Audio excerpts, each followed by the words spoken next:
I'm Clarence James. This is Exhibit A at Suite B. We're at Union Market, and check out the space. We have a lot of space in here, right?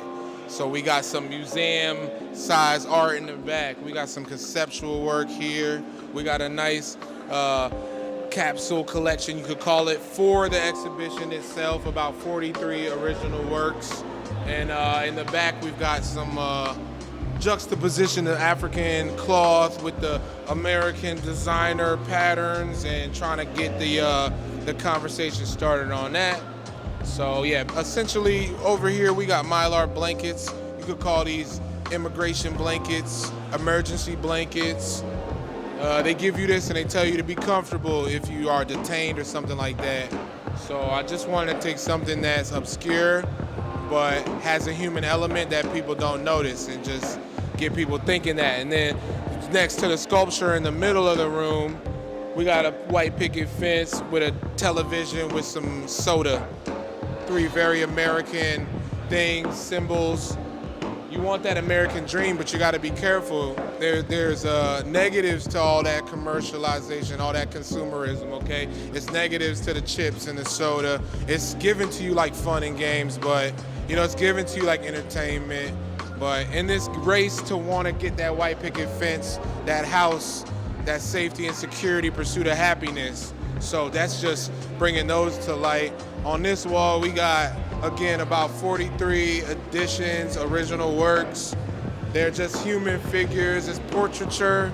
It's out my imagination. It's meant to suspend reality so you can think more about yourself and about your experience in life and just be intrigued. You should just look at it and be like, that's interesting. And it should bring energy and emotion to your day and to your life.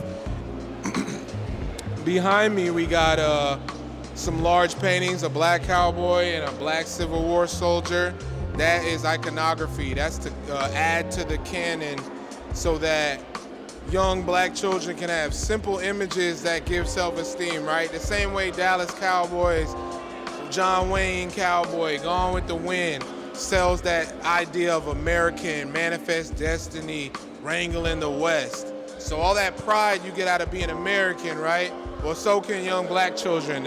Half of the cowboys were black, so that's what got me to draw that. And then calling attention to the black soldiers that also helped win America and make it what it is, right?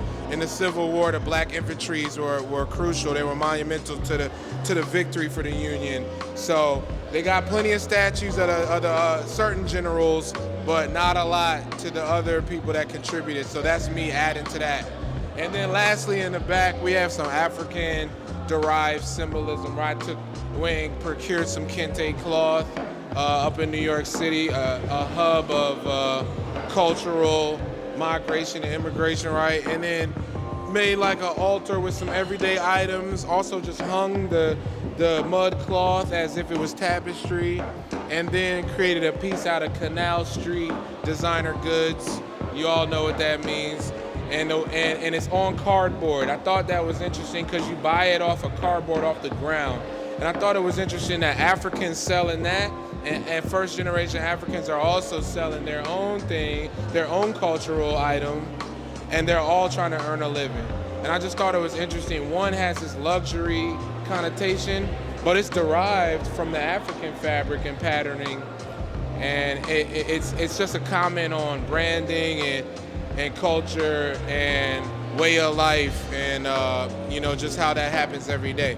So really wanted to take advantage of this space. I have a studio. I'm based out of Washington, D.C., but I don't have this much space. So some of these items are really because I had enough space to show people some of the ideas I was having. So that's the exhibition, Exhibit A at Suite B at Union Market.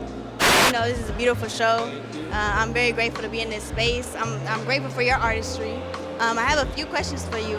First, I wanted to ask you, looking amongst the multifacetedness of your works, you have visual art, fine art right here, you have sculpture in the back, you have large-scale works, you have installation artworks, but definitely curious as to what emotion you felt most going through this art process, your creative process. It's a good question. It's hard to just do one emotion because there's several emotions. Imagine the stress of like wanting to organize something. So I did a little pressure on myself, like, okay, I gotta get these installed. I gotta get these made. I gotta get them hung right. When I'm making these are really fun because these give me moments where I'm thoughtless.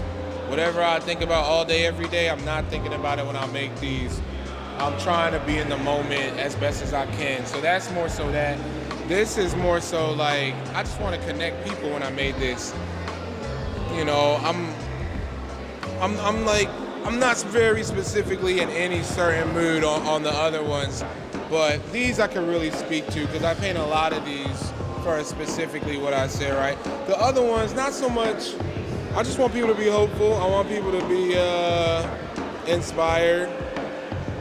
Less about how I feel and more just about like I want people to feel inspired. I do want you to get some of the personal emotion out of these. Like some of them are, you know, more serious than others in terms of like the facial expression or the way it comes off, and some are lighter, and that's just life, you know. Some days you feel better than others. Yeah. And that kind of goes into my next question is like, are any of these like your first ones that you made, or when you started to get into the rhythm of making them, did they start to become as if they were a timeline or build upon each other? Well, I've done hundreds of these, so what's really cool is there's still no repeats, and this is the most general collection. It's like my take on portraiture. So yeah, but no real limit to painting these. Just like kind of my favorite thing to do. Again, it takes my mind off. It's like meditative in that way. You know, you meditate, you're supposed to be able to calm enough to like have no thoughts, but in the process, all your thoughts race through, and you're just trying to like not have them. Yeah, that's amazing, man. Well, again, thank you. You know where to check it out, 1325 5th Street, man. All right.